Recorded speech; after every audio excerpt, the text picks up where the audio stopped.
Welcome back to Chamber Exchange, a TV show. Pleased to have with us in our second segment a new guest in his current role, but no stranger to many of our viewers and to the Central Mass community. But Ed Augustus is here 2 months now in his new role as CEO of UniBank. Ed, welcome. Thank you. Good to be here. Yeah. Well, maybe we can dive right in.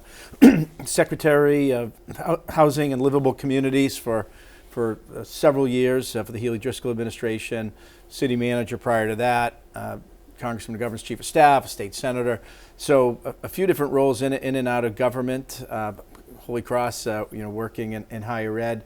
A new role for you, CEO of a bank, and UniBank has been a leader in many fronts in terms of bifurcating some different roles in leadership with Michael Welch, who the Chamber is honoring at our upcoming award ceremony for his service to not only Chamber but the community as a board member.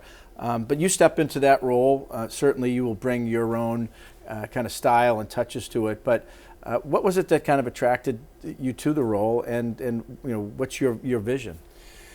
Yeah, thanks for having me, Tim. It's good to be here. And you're right, UniBank did something I think unique in the banking space back in 2019 when they took the president CEO role and kind of bifurcated, as you said. We have a president, Chris Foley, who is a traditional banker, came up through the banking industry his whole career. Terrific guy. A great guy, very effective at what he does. Michael Welch came in as the first kind of non-banker to be a CEO. But Michael had been the headmaster of our alma mater, St. John's, very well known in the community, and took that kind of community role and, put it to work for the bank, became the face of the bank, did a lot to stand up the foundation that the bank has created to continue to make a difference for important organizations and causes within the footprint of the bank.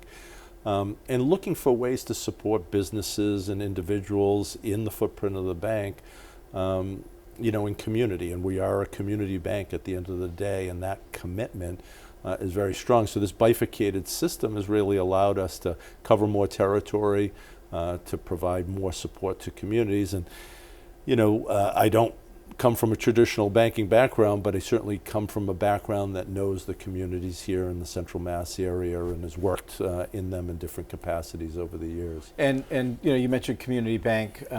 One of the unique structure of how UniBank is set up, and we're lucky to have in Central Massachusetts a handful of them, but it's a mutual bank. So that's an important distinction perhaps with a bank where people own stock. Yep. Where there is a pressure and expectation for dividends and returns to go back to the shareholders and stockholders, which is important and a good thing, and it's right. But with a mutual bank, the returns are to the bank and to its members. Yeah, it really is a different mindset, I think. It's not about just the bottom line. It's about the impact in the community. How do we keep the bank strong? And when the bank is strong, it means we can do more mortgages, we can do more business loans, we can support more organizations through, sponsorships. Right. The bank has been very generous in sponsoring so many different activities and organizations, which strengthen the communities that they work in. And contributing back into the foundation. And the foundation, right. Creating the foundation and growing that foundation, which is just another way to kind of give back even in a more substantial and sustained way to organizations here right. in Central Mass. So, especially in your role as city manager, that in and of itself is a finance class, right? In terms of dealing with almost at the time $1 billion budget, understanding, you've got the treasurer collectors. There's just it's a big financial operation in addition to a number of other things as a major municipality. So as you kind of go into certainly, few know the region and the community better than you based upon your experiences. But in terms of the banking end or some of that, do you go to banking school or how are you diving in? Granted, Chris is there, but there is kind of that, okay, how do we go out and get deposits? Is this credit worthy? All those pieces that a bank has to kind of factor in. Yeah, there's always a learning curve no matter what position that you may come into. You have to get up to speed. You have to learn the personalities, the functions, the acronyms. Right. And I had never run a municipality when I became city manager, so I had to learn that. When I became Secretary of Housing, I had worked on housing, but there were so many other facets that I needed to get up to speed on. So that's always been part of the process as you take on a new responsibility. And I had a lot of intersection with UniBank in particular when I was city manager. The city would issue bonds, whether we were building a new high school, we were doing general obligation bonds to make sure our cash flow, worked properly. And UFASI, which is a division within UniBank, really supported all those bond issuings. And you remember when you were mayor, it was a big deal getting ready for the bond ratings every year. Worcester gets 3 bond ratings. The preparation was facilitated by UFASI staff who are UniBank employees who helped us get ready to tell the story of Worcester's financial position, financial health. And a bond rating for municipalities like an individual's kind of credit score, right? And the better credit score, people would more likely to lend you money at a better interest rate, so you save taxpayers money, the city can be more efficient. Exactly. And that's why the stakes were really important each time. Annually, we'd get ready for those bond ratings. We were able to get a bond rating increase when I was city manager, which again meant that we borrowed money at a less expensive rate, which means less money out of the taxpayers' pockets.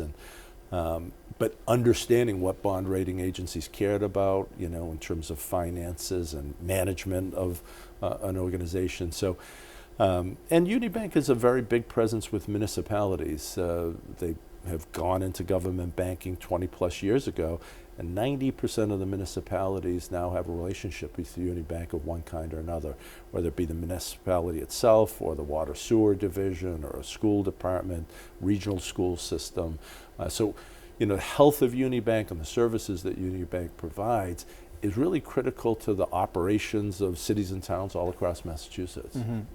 So again, only 2 months in, interesting anecdote or something that surprised you or interested you, and then again, as you kind of think about forward, is it just taking the next weeks and months to continue to get your arm around it, and then, okay, here's some initiatives that you want to work with your board on and kind of taking UniBank to the next level? Yeah. So it's been about 10 weeks now, and it's really been getting up to speed on all the different aspects that the bank is involved in. Banks are very heavily regulated, so understanding the policies that have to be in place. Level, exactly. So the process within the bank to do that, to make sure that we're monitoring that, and when regulators come in, that we can show that we've got all the right policies in place and are following the policies that are in place. So having been involved in setting, policy or writing laws is kind of a different perspective on things, seeing how it lands and what it takes to comply with those. But really looking for the opportunities to continue to make a difference in communities and figure out how to grow the bank. The bank is the largest bank headquartered here in central Massachusetts, and so $3 billion? It's a $3 billion bank and yeah. growing, nearly 300 employees. And so we want to grow that presence here in central Massachusetts and beyond, and looking for opportunities to do that. One thing that we're getting ready to do is, this is the 250th anniversary of our country, and we are rolling out a very aggressive plan to help celebrate the 250th anniversary. You and I are both fans of the public library.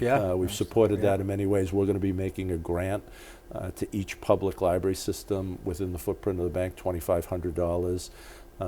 That is kind of a cornerstone to our civic life, is the public library, providing access. Decorating the branches, providing copies of the Constitution, the Declaration to Boy Scout groups and Girl Scout groups, just really making sure that as a business citizen in the Central Mass area, we're helping to celebrate our 250th anniversary. Reinforcing that civic awareness. Exactly. Well, Ed Augustus, the new CEO of UniBank, great having you with us, and look forward to work with you in the new role. We're going to come back for our final segment. Stay with us.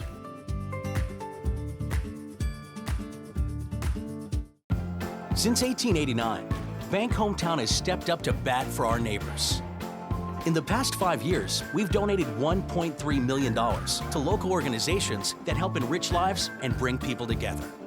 And we're not stopping there. We're always looking to tackle the challenges of today and fuel the leaders of tomorrow.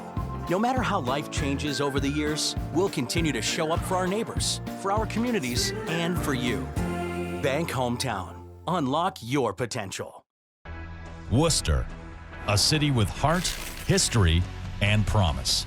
A hub of innovation in life sciences, education, and healthcare.